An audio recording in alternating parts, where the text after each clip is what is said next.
Well, hello and welcome to episode 1, the debut of the Thinking Cap Solutions podcast. My name is Corey Kay. Alongside me, and he will be every single episode, my business partner, longtime friend, Mickey Maher. We both started our careers working behind the microphone. I've kind of jagged a few shifts, over the years. But for you, mate, long time between drinks. I gave up the career on talking on the radio, I think in my mid-20s, and thought, thank God that day's over. But Circle of Life has us back here again. So what can you expect from our podcast? Well, primarily be conversations revolving around content, audience, and engagement. That's what we've spent a media career doing, and that is what our business is all about at Thinking Cap Solutions. So whether it's industry insights, opinions and thoughts on what's happening out there in that space, or some shared experiences and learnings from our media career, we'll discuss it right here.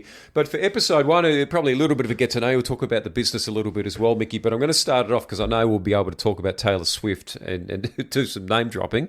But the head of music was your last role for a major media brand. What was that like? Fantastic. Really was probably a highlight of my career in many respects, amongst many, to be honest. But it was dynamic. It was robust at times when you're dealing with sort of the top end of town of the record labels internationally. As you said, got to meet some amazing artists, from some that weren't established to some of the biggest names, established names in the music industry, which was really pinch yourself moments. So it was truly exciting, to be honest with you, but also came with a really big responsibility that I never took for granted as well. And what I loved about the role, the diversity of it, when you're in that head of music role, there's it's kind of the science meets the arts and how they come together. And the science part is really that data and the research base, which is critical to any strategy or decision making. And then there's the art, which is the fun part, right? It's the gut and it's the creative side as well. So it really allowed me to play in both those spaces, which means a lot to me and obviously means a lot to us as part of this new venture with us with Thinking Cap Solutions. You have been lucky enough to travel around the world and meet some really big names, and that includes Taylor Swift, who is arguably the biggest name going around now. And you have worked with the record label and seen how she does business, and her mother, who's a big part of that as well. And I just think she's just the elite level of engaging an audience. Oh, she's the pinnacle, to be honest with you. Love her or hate her, like her music or don't, she is a strategic genius. Again, take the music because that can be subjective.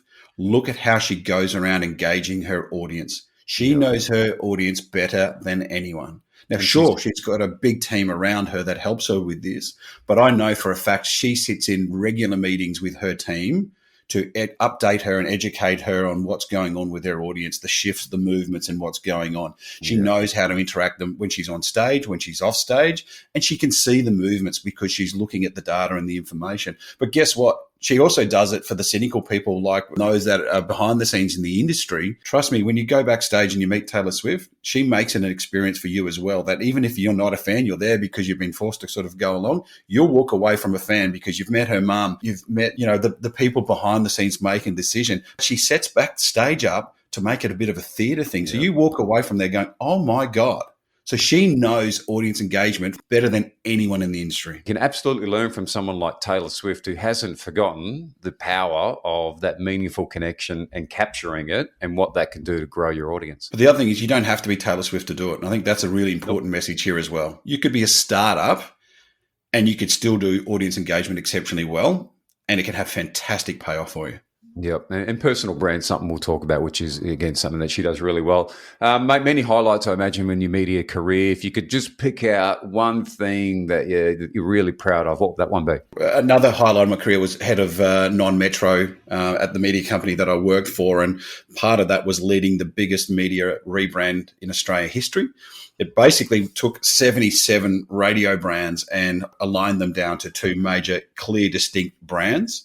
It was a team of people that we pulled together to actually pull off the project, which was significant undertaking there. And it was an important one because the audience that we were impacting was about 8.3 million. Wow. It took us about 8 months. And there's a theme here with the 8s. There was close to 8,000 pieces of individual audio production that needed to be created for the rebrand. Why I highlight that is because there's lots of pieces of this puzzle. You needed a plan. You needed a really good team to do it. You needed to know what the one goal you're trying to achieve is.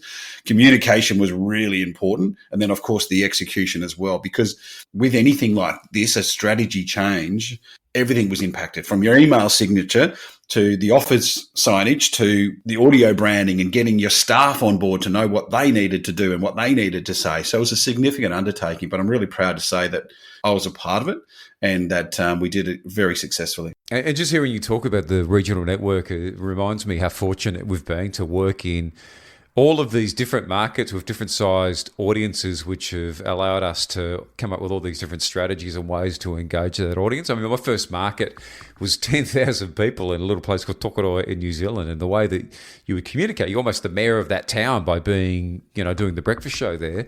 Very different to what it looked like when you and I both worked in Sydney for 4 million people in a cluttered market, how you'd actually try and make some noise and attract an audience and go far more niche and very different in styles. So we're quite fortunate, which is why, pretty much we ended up in content, audience and engagement with Thinking Cap Solutions, because we can take all that knowledge and help out brands and businesses. And I think the thing, just to reinforce that a little bit more, is it doesn't matter where you're starting out with business. If you've been around for a long time or you're just starting up a business, the ability to grow an audience doesn't have to come initially from a wealth of experience. It's just needing to understand the why and the how.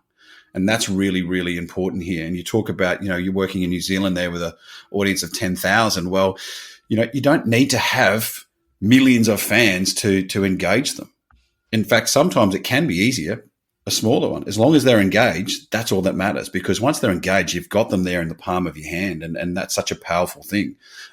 So again, to reinforce that, it doesn't matter if you're just starting out or if you've been in business for a long time. We can all learn along the way, and that's what hopefully you'll learn from our podcast. All right, so if you made it this far into the podcast, God bless you. Well done. Congratulations. I think we're talking to our parents here, Mickey. But we've talked a lot about ourselves. Let's talk about what we're really passionate about and the reason that we're here, and that is the business that we started, Thinking Cap Solutions, which is content, audience, engagement agency.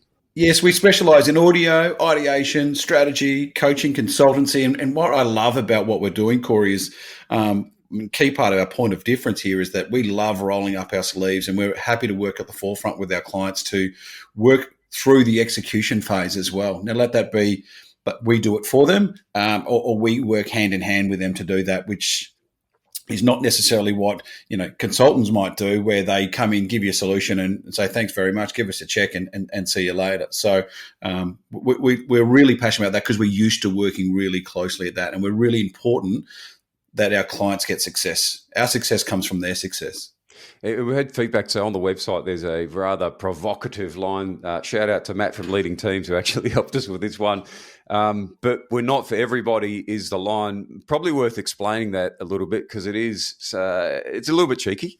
Look, we spent a fair bit of time toing and froing. Do we say that? Is it a bit harsh? But where we landed was absolutely no. We should and we need to, because that is the truth. We are not for everyone. We are really passionate about making sure that we can make a difference for every client that we work with. So if we don't believe we can make a difference, if we don't believe we can help you, we will politely say thanks, but we can't take your business. So that's one aspect of we're not for everyone. We are picky with the clients we work with because it's important that they are ready to make that next step. And part of that is to be ready to be challenged, ready to potentially hear things that you may not want to hear, and ready to be courageous around, let's go. Let's really go after engaging your audience, finding out who they are and coming up with a great strategy that's going to do that. And let me tell you, not everyone's ready for that. They think they are, and then have a couple of conversations in and say, oh, you know what, maybe not for now. And if that's the case, well, you're not for us. And for me, the line says exactly what we are. We are a disruptor in this space. And it's been a real challenge, even when we started out doing the business. Well, what exactly are we? We're not marketing, we're not branding, we don't have degrees framed behind us. But we know stuff about that because we've worked in the real world. We've worked at the coalface, working with clients, working on audiences, content, and engagement in a variety of ways. That 10,000 hours they talk about to be an expert, we've done that. If you want to be a content-led business that sustains business growth and allows you to engage with a community, engage with your tribe, build a bigger audience, then we could very well be the people worth talking to. And we'd love to hear from anyone who thinks that we could potentially have a conversation to help them out. Yeah, Thinking Cap Solutions, all one word, on LinkedIn or our website, thinkingcapsolutions.com.au. We'd love to hear from you. Thanks for listening.